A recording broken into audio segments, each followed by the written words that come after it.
महाराष्ट्र में जो अभी राजनीतिक उठापटक है अभी वो समाप्त नहीं हुई है। उद्धव ठाकरे के हाथ से सरकार चली गई, लेकिन अब पार्टी का निशान भी जाने का नंबर है। अगर उद्धव ठाकरे के विरुद्ध जो एप्लीकेशन एकनाथ शिंदे गुट की तरफ से चुनाव आयोग को दी गई है, जिसके लिए 8 अगस्त का दिन घोषित किया गया है चुनाव आयोग की तरफ से, और तब तक दोनों पक्षों को यह कहा गया है कि आप अपनी अपनी तरफ से अपने तथ्य, अपनी बातचीत, अपने साक्ष्य प्रस्तुत करें कि किसके पक्ष में क्या है। अब इसके बाद 8 अगस्त को संभवतः चुनाव आयोग यह फैसला कर देगा कि शिवसेना पर असली अधिकार किसका, शिवसेना में जो धनुष और तीर है वो निशान किसका। इस मामले को लेकर के एकनाथ शिंदे गुट चुनाव आयोग गया था और उन्होंने चुनाव आयोग को अपने दिए प्रार्थना पत्र में ये कहा था कि हमारे साथ आज के समय में 18 में से 12 सांसद हैं और 55 में से 40 विधायक हमारे साथ हैं। इसी के अलावा एमएलसी बहुत सारे हमारे साथ हैं और कार्यकारिणी के सदस्य भी हमारे साथ हैं, और इसीलिए पार्टी का चुनाव चिन्ह और पार्टी की जो मान्यता है वो एकनाथ शिंदे गुट को दी जाए। इसको जब एप्लीकेशन दी गई, इस बीच उद्धव ठाकरे गुट में खलबली मच गई और उनको लग रहा था कि भाई अभी तक केवल सरकार गई है, लेकिन बार बार संजय राउत के जिस तरह के बयान आ रहे थे, उद्धव ठाकरे के बयान आ रहे थे, आदित्य ठाकरे के बयान आ रहे थे, ये लोग कह रहे थे कि बेशक सरकार चली गई, ये तो भाजपा की सरकार है, लेकिन पार्टी और पार्टी पर अधिकार असली उनका है, उन्हीं के डीएनए में शिवसेना का खून है। इस तरह की बातें कर रहे थे। उनके शरीर में डीएनए, उनके शरीर में शिवसेना का ब्लड दौड़ता है, शिवसेना उनकी है। लेकिन कानून क्या कहता है? कानून भावनाओं से नहीं चलता, कानून सबूत और तथ्यों के आधार पर चलता है। और इसलिए चुनाव आयोग ने दोनों पक्षों को 8 अगस्त का समय देते हुए यह कह दिया, अपनी अपनी बात रखिए और प्रमाण के साथ रखिए। अब इसमें आपको बता दें, जब एकनाथ शिंदे गुट से ये प्रमाण मांगे गए तो इनकी तरफ से बाकायदा 40 विधायक और 12 सांसदों का समर्थन पत्र, एमएलसी, निगम पार्षद और कार्यकारिणी के सदस्य, इन सबका सहमति पत्र चुनाव आयोग को दिया गया है। इसके अलावा उद्धव ठाकरे गुट ने भी अपनी तरफ से एप्लीकेशन लगाई है और चुनाव आयोग से आग्रह किया है कि कोई भी निर्णय लेने के पहले उनकी बात सुनी जाए। उद्धव ठाकरे गुट की माने तो वो ये कह रहे हैं कि जो पार्टी है, इसका जो संविधान है, उस संविधान में ये लिखा है कि पार्टी का अध्यक्ष कौन होगा, इसका फैसला कार्यकारिणी के सदस्य मिलकर के करेंगे, और कार्यकारिणी में भी तब माना जाए जब 2/3 से अधिक सदस्य उसको बैठकर निर्णय लें, क्योंकि अभी तक पार्टी का अध्यक्ष उद्धव ठाकरे हैं और ये जो एकनाथ शिंदे के साथ टूट करके गए हैं, ये कार्यकारिणी का निर्णय नहीं है, ये कुछ विधायक और सांसदों का निर्णय है। इसलिए पार्टी के संविधान के अनुसार तीर और धनुष का जो निशान है वो उद्धव ठाकरे के पास ही रहेगा, ऐसा कहना है उद्धव ठाकरे ग्रुप का। अब इस पर तकरार है, कानून क्या कहता है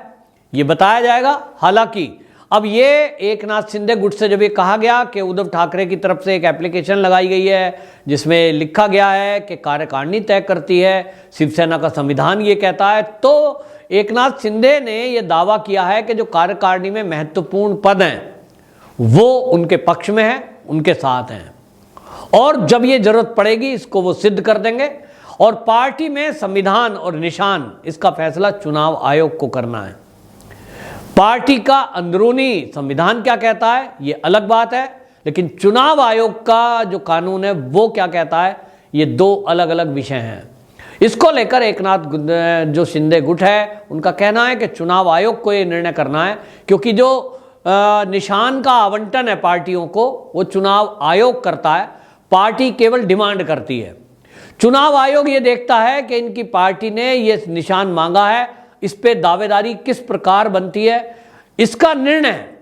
मान लीजिए धनुष और तीर ही है, ये अगर किसी पार्टी का निशान नहीं है तब तो वो पार्टी कार्यकारिणी और बाकी पेपर देखने के बाद निशान दे देता है। लेकिन जब 2 गुटों में झगड़ा हो, मतलब 2 पार्टी के ही दो फाड़ हो जाएं और दो लोग अलग अलग इसकी दावेदारी करने लगें कि भैया निशान मुझे चाहिए, दूसरा कहेगा मुझे चाहिए। तो हमने पहले भी देखा है कि कांग्रेस में भी दो टुकड़े हुए और इस तरह से जो कुछ लोग जो है एनसीपी में पहले जब कांग्रेस में टूट के गए, नाम अलग रखना पड़ा, थे कांग्रेस में ही। इसी तरह हमने देखा है कई ऐसी पार्टी पहले जब दो टुकड़े हुए हैं तो दूसरी पार्टी को अपना नाम भी बदलना पड़ा है और निशान भी उनको वो नहीं मिला जो उनका पहले से था। बिहार का हमने झगड़ा देखा है, जो बिहार में जनशक्ति पार्टी थी उसमें भी इसी तरह का निशान को लेकर के झगड़ा था। तो चुनाव आयोग अंतिम उसमें फैसला करता है और इसलिए एकनाथ शिंदे गुट को ये पूरा भरोसा है कि धनुष और तीर जो शिवसेना का निशान है वो उन्हीं को मिलने वाला है, क्योंकि चुनाव आयोग चुने हुए लोगों को देखता है, वो सांसद और विधायकों को देखता है, वो एमएलसीओ पर फैसला करेगा या वो निगम पार्षदों की संख्या देखेगा। और ये एकनाथ शिंदे के साथ हैं। इसमें मैं आपको एक और बात बताऊं, अभी हाल ही में एकनाथ शिंदे के ग्रुप ने ये खुलासा किया था किस तरह से एकनाथ शिंदे को धमकी मिली थी नक्सलियों से और उनको जान से मारने की सुपारी नक्सलियों को मिली थी। इसके बावजूद भी उनको सुरक्षा नहीं दी गई थी और इस सुरक्षा देने को मना करने वाला और कोई नहीं, मुख्यमंत्री जब थे उद्धव ठाकरे, उन्होंने ही उस समय के गृह मंत्री को ये मना किया था। इससे लेकर पूरे महाराष्ट्र में खलबली मच गई, राजनीतिक गलियारों में ये चर्चा होने लगी क्या कोई पार्टी अपने कार्यकर्ता को इस तरह से उसकी जान को जोखिम में डाल सकती है? क्या उसको सुरक्षा ना देकर इस तरह से उसकी हत्या के लिए हत्यारों को खुली छुट्टी दे सकती है? क्या ये संभव है? अगर ये हुआ है और अगर उद्धव ठाकरे ने ऐसा फोन किया है, इसकी प्रामाणिकता मैं नहीं करता हूं, इसकी प्रामाणिकता जो गृह मंत्री बोल रहे हैं वो भी नहीं हो सकती। इसकी प्रामाणिकता कोई जांच एजेंसी कर सकती है कि फोन आया था कि नहीं आया था, लेकिन मुद्दा बड़ा गंभीर हुआ और इसको लेकर जो शिवसेना है उसके जो कार्यकर्ता हैं उनके अंदर भी चर्चा चल रही है कि आज एकनाथ शिंदे के साथ यदि ऐसा हुआ है तो कल को वही उद्धव ठाकरे इतने खतरनाक यदि हो सकते हैं तो उनके साथ भी ये कर सकते हैं। तो क्या पार्टी में अगर वो संविधान की बात करे तो अंदरूनी इस तरह का कोई सिस्टम नहीं है कि पार्टी के अध्यक्ष के विरुद्ध यदि कुछ कंप्लेंट है, अगर पार्टी के मुखिया या पार्टी के किसी मंत्री से कोई शिकायत है, उस पर अगर कोई चर्चा करेगा तो उसको इस तरह से एक समझ लीजिए मौत के मुंह में धकेल दिया जाएगा, उसके खिलाफ सुपारी दे दी जाएगी। ये सब किसने किया? ये सब चर्चा चल रही है पूरे महाराष्ट्र में और पूरे शिवसेना में। शिवसैनिक बड़ी संख्या में इसी बात को लेकर एकनाथ शिंदे के पास प्रतिदिन हजारों की संख्या में मिलने के लिए आ रहे हैं और शिवसैनिक ये कह रहे हैं कि हमको नहीं पता था कि उद्धव ठाकरे इस तरह का हाल करेंगे और उद्धव ठाकरे शिवसेना में शिवसैनिकों के साथ ऐसा कर सकते हैं। अब पिछली कई घटनाओं को याद किया जा रहा है, पिछले कुछ ऐसी नेताओं की मृत्यु पर अब चर्चा दोबारा से शुरू हो गई है, जिनकी मृत्यु पिछले दिनों हुई है कि उन्होंने कहीं अगर उद्धव ठाकरे के या उनके निकट सहयोगी या संजय राउत के खिलाफ कोई आवाज उठाई तो उनको किस तरह से एफआईआर करके जेल के अंदर डाल दिया गया। कुछ की मृत्यु हो गई, अब लोग कह रहे हैं कि वो मृत्यु नहीं तो हत्या हुई, और हत्या हुई तो उसके पीछे क्या इसी तरह से बड़े नेताओं का हाथ था? वो बड़े नेताओं में कौन नेता था? उद्धव ठाकरे, संजय राउत या कोई और? ये सब चीजें अब खुलासा मांग रही हैं और लोग ये भी कह रहे हैं कि जिस तरह से महाराष्ट्र में रहस्यमयी आत्महत्याएं होती हैं, खासतौर पर बॉलीवुड में, इस पर पर्दा गिराने का काम ये जो हुआ है, इसके पीछे लोग कह रहे हैं कि बॉलीवुड में जो हत्या या आत्महत्या, जैसे कि सुशांत सिंह राजपूत, दिशा सालियान, इनको लेकर भी शंका पैदा होती है कि अगर कहीं शिवसेना का कोई मंत्री फंसता दिखाई दे रहा है, एनसीपी का कोई मंत्री फंसता दिखाई दे रहा है, या कोई ड्रग माफियाओं से कनेक्शन का खुलासा हो रहा है,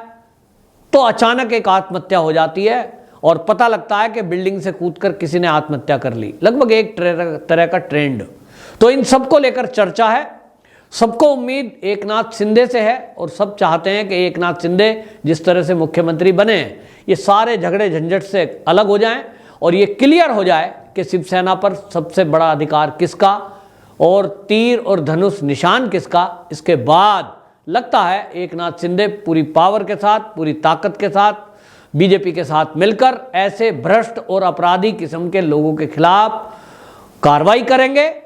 और तब एक स्थिर सरकार अगले 2.5 साल तक के लिए रहेगी। अभी तक तो लोगों के मन में शंका है कि क्या होगा, क्योंकि कोर्ट का केस चल रहा है और जब तक न्यायपालिका में कोई केस है तो फाइनल कोई पहले से नहीं सोच सकता कि इसका निर्णय क्या होगा। तो कुल मिलाकर के अब जो लड़ाई है वो तीर कमान तक आई है और तीर धनुष तक आई है और कानून के जानकारों का तो कहना यह है कि चुनाव आयोग जो फैसला देगा वो तथ्यों के आधार पर, जिन तथ्यों के आधार पर पहले भी फैसले हुए हैं, वो विधायक, सांसद और एमएलसी और पार्षदों के बेस पे होता है। पार्टी के संविधान से उसका कोई लेना देना नहीं है। देखना होगा इस मामले में क्या फैसला होता है। वंदे मातरम।